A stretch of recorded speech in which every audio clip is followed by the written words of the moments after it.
All right. Well, thank you all for joining us this morning. We're going to be going over how to appreciate and recognize our students with our first installment of our Supervisor Workshop series for the year. So this will be, like I said, available on our YouTube channel afterwards. So please feel free to check it out there if there's something you feel like you missed. Also, that means you don't have to take as many notes today. So I want to start us off with a brief little, just kind of getting to know everyone. So please feel free to share.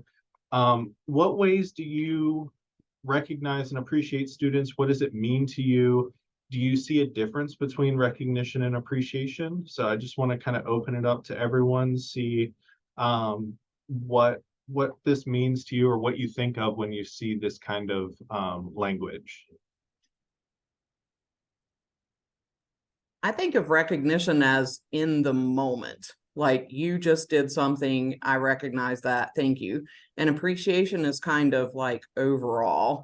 So not in the moment or specific to a task. You're just showing your appreciation. Yeah, awesome. Anyone else? Acknowledging good work and impact. Okay. Heather, do you mean that for recognition or appreciation or both? Both. Okay, awesome. Appreciation, I think of how we can make people feel when they are around us or interacting with us. Yes, awesome. All right, so that's a great way to kind of just kick this off. So we're going to talk about a couple different things today.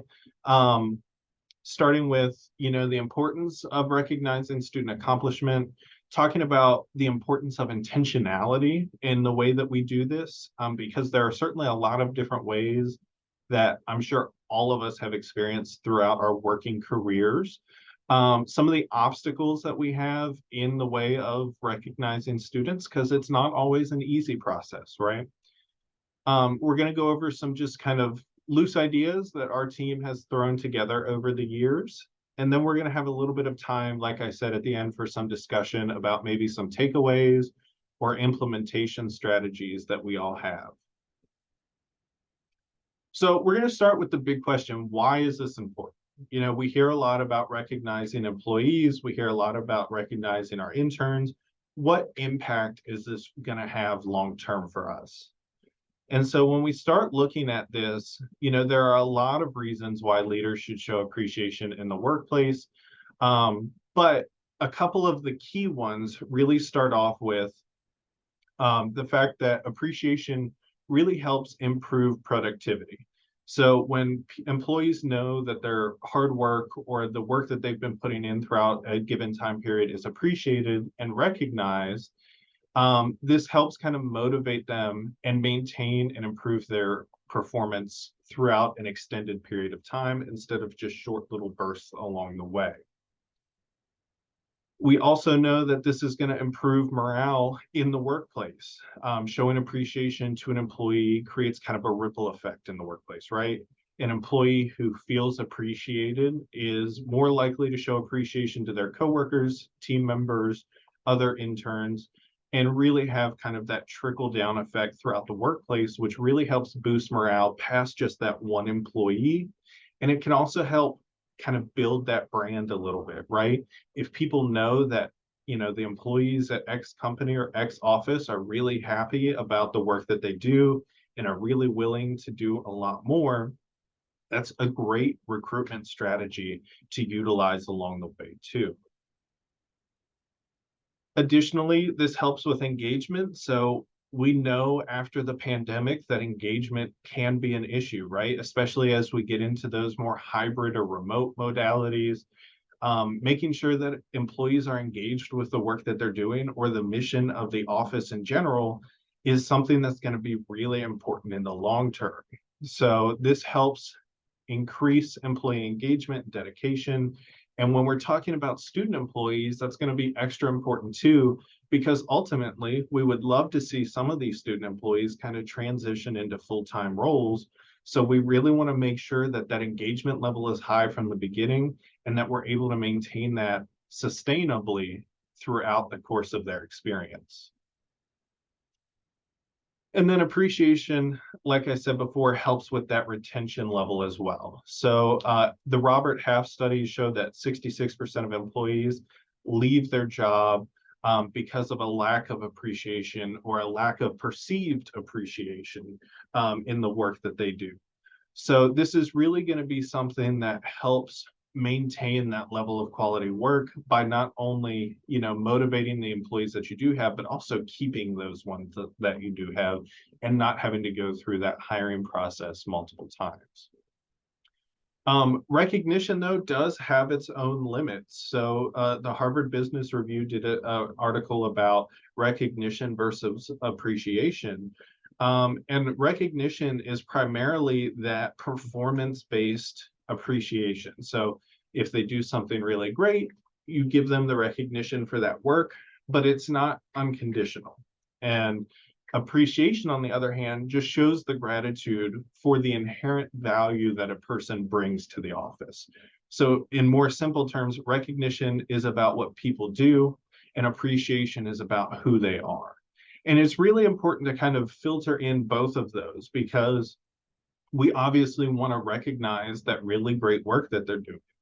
I've got an intern who does a lot of computer programming, and it's stuff that just blows my mind out of the water. As a sociology graduate from Virginia Tech, it's something that I just wasn't taught to do. So I really appreciate and recognize those accomplishments that he has along the way. But also, he's a really great addition to the team that I work on. And he does a lot of really great things and brings a really great perspective. So I really try and show that appreciation just for who he is and what he brings to the table along the way, and not kind of doing like a quid pro quo sort of thing. So why does this all matter? Well, here are some statistics about workplace recognition. An employee who receives recognition is 63% more likely to stay. 44% of employees cited lack of engagement or recognition as a contributing factor to changing jobs. Recognition programs increase productivity by 14%, which is huge. 65% of employees failed to receive recognition within the last year, which is a very, very long time to kind of have your hard work go unrecognized. 68% of HR professionals state that recognition helps with retention with their respective employees, and 56% state that it also helps with the recruitment process. Like I said before, building that brand and knowing that if people really enjoy working for you, word of mouth is a really great way to spread that into the recruitment strategy, getting their friends, family members, or just acquaintances that they run into along the way.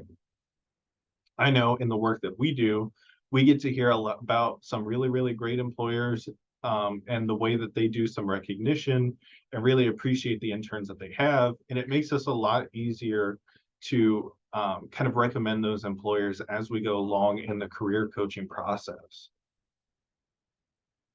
So next, we're going to kind of switch the tone here and talk a little bit more about intentionality rather than the importance behind it. Because I think, even before all that, we really all get the importance of this just as employees and working in the Virginia Tech community. But I want to go ahead and stop and ask if there are any questions along the way so far. And feel free to throw them in the chat as we go along too. I don't want to just have you all wait till the end. Please feel free to sprinkle them in throughout, and I'll try to get to them as I can. But while recognition and appreciation is really important by itself, the intentionality that you approach these situations with is also just as important, right? If I were to give praise to a student, which of the following would sound like I really meant it? If I just said, "Hey, Crystal, great work." Or, "Hey, Crystal, it's been really fantastic seeing you grow throughout the semester. You've done a great job on this project that you've been working on and really made it your own. I especially liked what you did with the development of our new marketing strategy to get the word out about this." Is probably the second one, right? Because I'm stating some really relevant pieces of the job that Crystal's done along the way to really show her that, hey, I have been paying attention and I really do enjoy the work that you've put in so far. So making these intentional strides, there's a couple key points in this. There's nothing wrong with the sentiment, good job, nice work, or I appreciate what you do, but that shouldn't just be the only recognition we're giving along the way. It can sound a little bit more like a politician asking if they can hold your baby while they're shaking your hand, rather than something more genuine. So when you give someone some specific recognition, they know that you're involved with what they're doing and that you pay attention and care about the work that they're doing, but also about them. They're more likely to repeat the behavior that brought on that specific recognition. They become a more committed teammate and will even begin going above and beyond a lot of the times. Or if they've already been going above and beyond, they're going to continue on that track. So you should really start, with the telling people what you value about them, doing this a little bit more proactively rather than reactively. So instead of just doing it on the back end of projects, throughout the project or before the project too, when you're kind of pitching the idea to them. And this can be really powerful in motivating those employees. It can positively affect how your colleagues feel about themselves, your relationship with them, and just the overall culture of the team. So in this is going to take a lot of kind of intentionality, not only in the words that you're using, but also in the fact that you're going to have to make time for a lot of this stuff.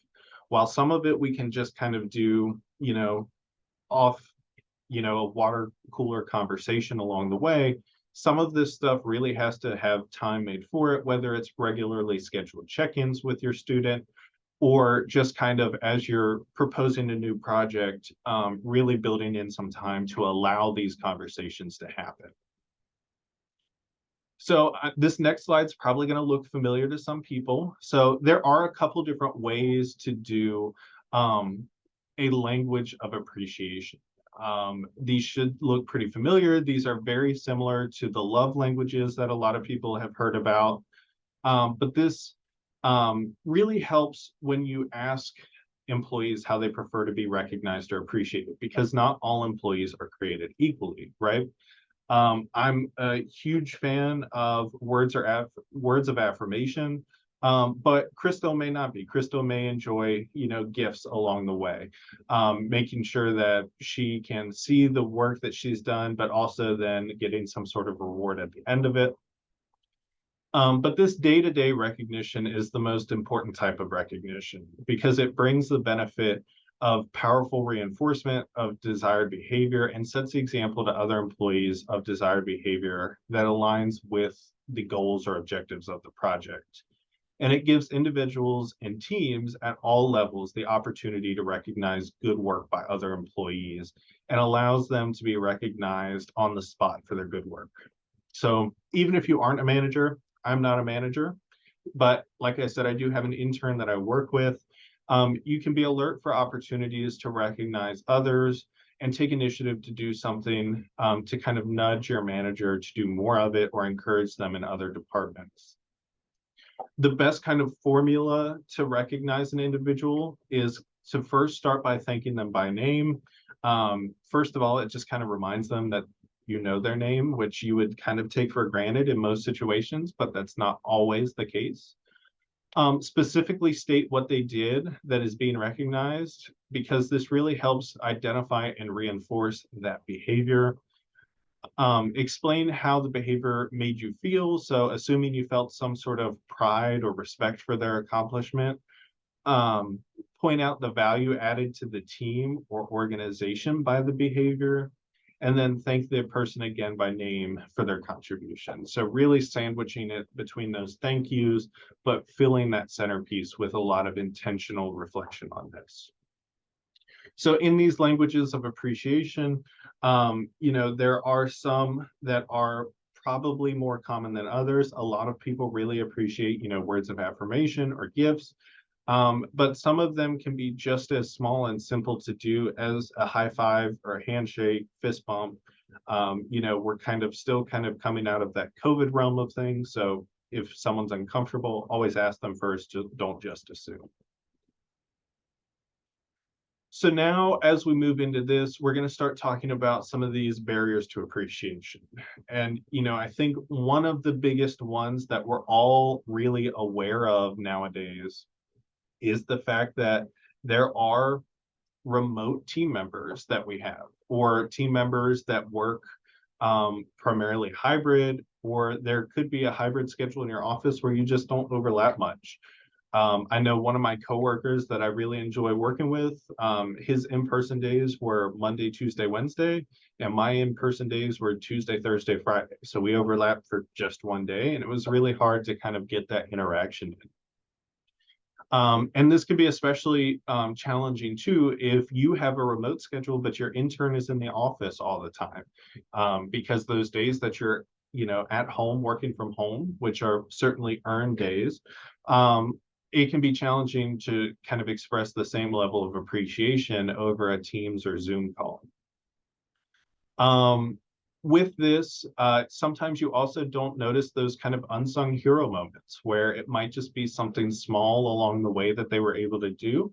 But without being there physically, you're kind of not able to notice those. Distancing has also impacted the way that appreciation can be distributed, especially for those languages of like quality time, where those physical touch like high fives and fist bumps. Many people aren't getting to experience this in a similar fashion as before the pandemic. So really trying to find some sort of adaptation along the way to make sure that these sort of appreciation languages are still met, even in a more distanced relationship. And post-pandemic too, we're seeing a lot more of these, the virtual meetings, virtual conferences, virtual workshops. So it's really impacted our ability to have these group settings, which can be difficult, right? Because if we have a team meeting, it's really easy in person for everyone to kind of recognize one piece of work along the way. Whereas if we do these virtual settings, it can be a little bit more challenging to get, some of the benefits from that, whether it's the recognition because we're on such a tight schedule, or if it's, some sort of food-based celebration. I know our office is a huge fan of having food at a lot of our different events. It can be just challenging to get those same benefits, especially for student employees. Because we all know food celebrations can go a long way for a hungry college student.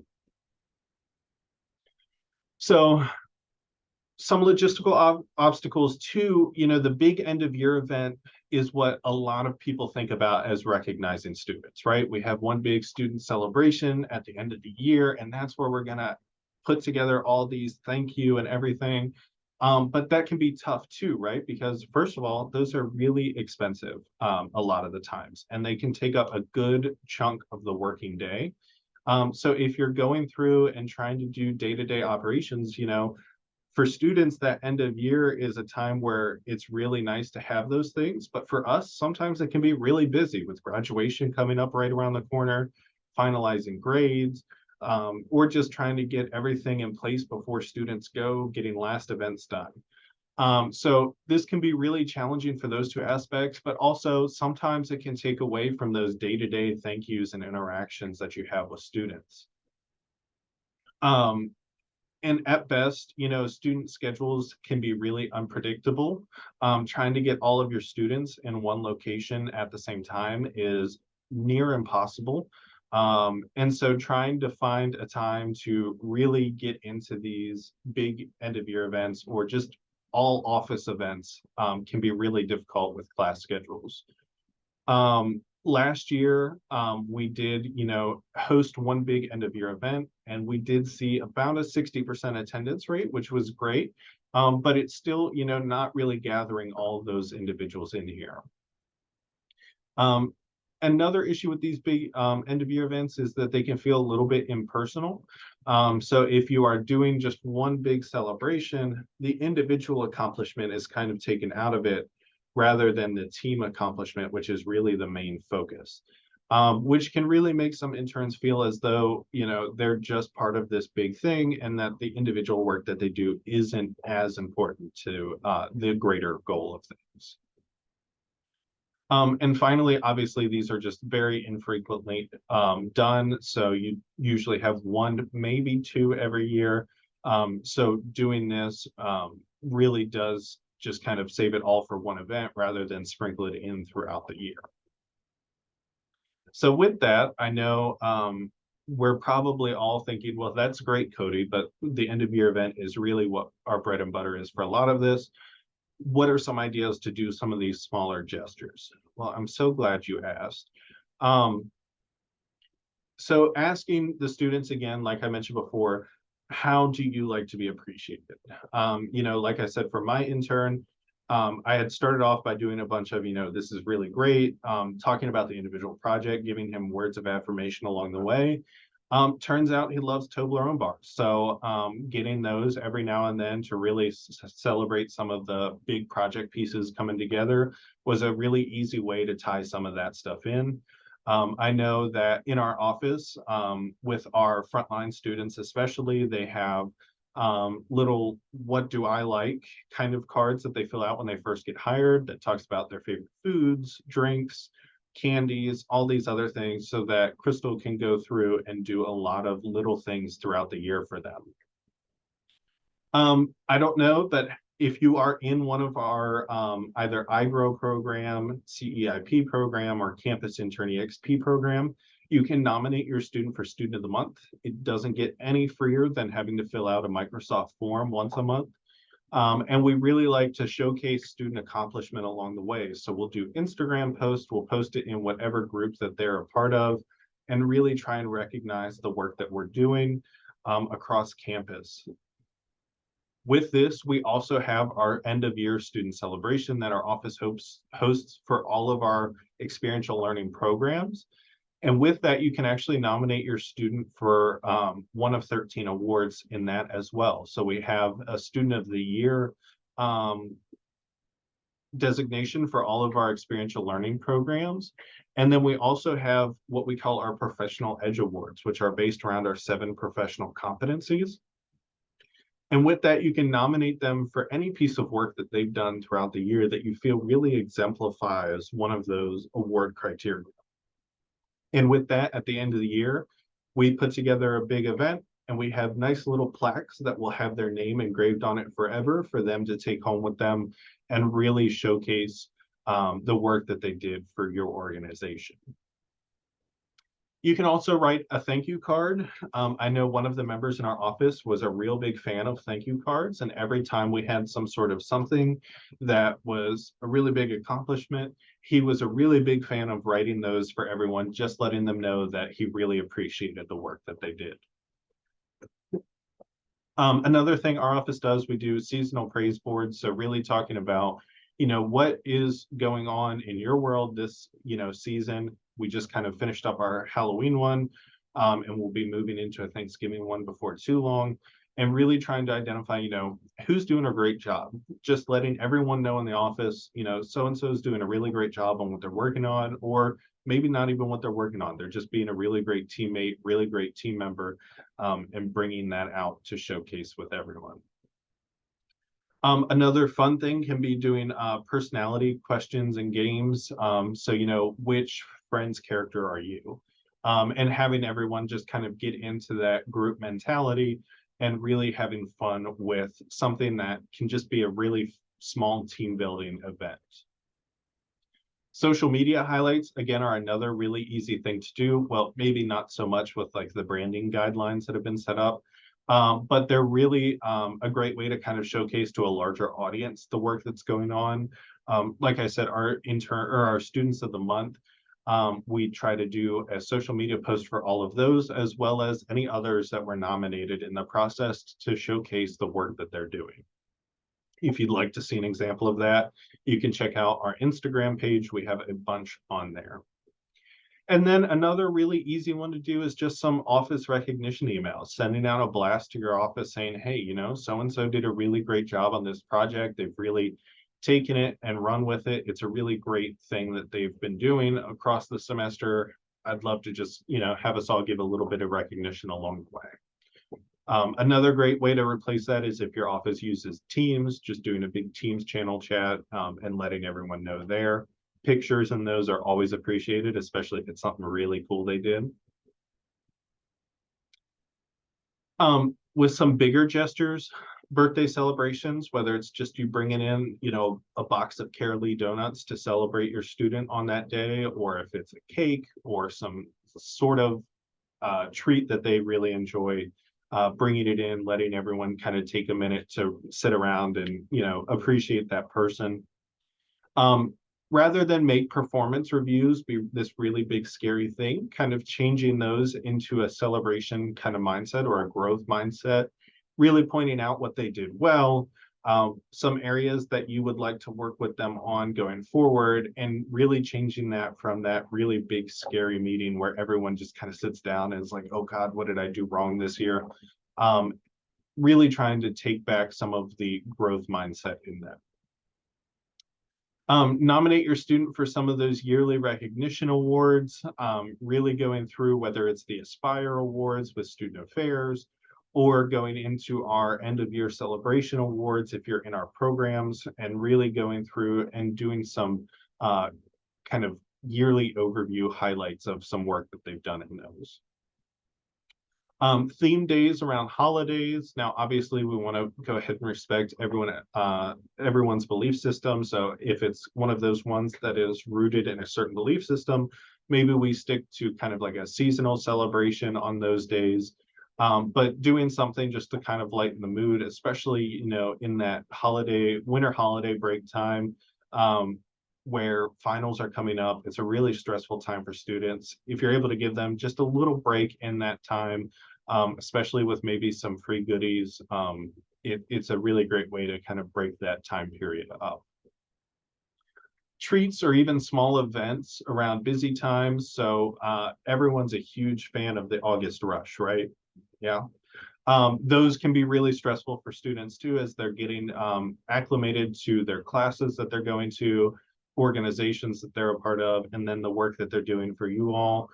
Just a quick office walk, outdoor meeting, hiking over to Han Garden, something like that can really break up that time period. And then it's not just a treat for them, right? It's a treat for you, because that time period is really stressful for everyone. Office competitions, we're getting back into basketball season, so getting into that March Madness later in the spring semester can be a really fun way to do that. I know our office really enjoys kind of getting into those, and we even have like a little trophy that will kind of move around the office depending on who wins each year. Can be a really great way to do that. We also do a first snowfall competition to see who can win that one. Again, we have a little trophy that goes along with that. And we invite all of our students to join in with that. And Crystal, correct me if I'm wrong, but I think the last 2 years, students have won both of those competitions. So turns out the students know much more about college basketball than we do. And I thought I knew a good bit, but I was the first one to go out in the bracket competition. So celebrate Student Appreciation Week. So that is going to be for this upcoming year. It'll be April 7th through April 13th for 2024. It's always kind of that second week in April time period, which I know can be difficult to kind of plan in, because I know spring game usually falls in some of those weekends. So it can be difficult kind of planning around that. But this is observed by the National Student Employment Association. So that's a really great way to kind of talk about that. During the summertime, I think this past year it was like June 27th was Virginia Intern Day. So that's a great way to do some of those social media events, or just if you have your student over the summer, celebrating them for that as well. End of year, end of semester, or graduation celebrations, especially for those students who are graduating that might have been in your office for a little bit. This is a really great way to show them the impact they've had while they've been with you. I know in my previous department, when we had a couple students, we usually kept them around for 2.5 years. And so by the time they left for graduation, they had stuck around with us for a really long time. And it was really like we were losing a full-time team member. So really making them kind of feel that appreciation that you've had for them is a great way to kind of loop all this in. Create kind of an office hall of fame. I know, we don't want to show favorites or anything, but some fun little superlatives to go along with those, just so that students can kind of have something that they're looking forward to whenever they graduate and leave. can be a really cool thing to do. And when students come back to visit us, because they always do, it can be a fun way for them just to remember their time with you. Also, a really great way if you do some of those superlatives, just to kind of give like a little plaque here or there. They're not super expensive from New River Engraving. They're kind of a really great way to do some of that. Give out wellness packages around busy seasons. So, those finals time periods are really tough, especially, for some of our junior and senior students as they're trying to get through that time period. But even, our freshmen and sophomores who are still trying to really adjust to the college intensity. It's a great way to kind of just show them that you're thinking about them and that you understand what they're going through in that time period. And then finally, take them out to lunch every once in a while. We do have some really great dining halls on campus, but we also have some really great restaurants in the surrounding area. And we have that stereotype of, the college student trying to save up their money and stuff, especially with rising tuition costs. So, a quick trip to Substation or Elrod's or something like that might just be a really great break for them.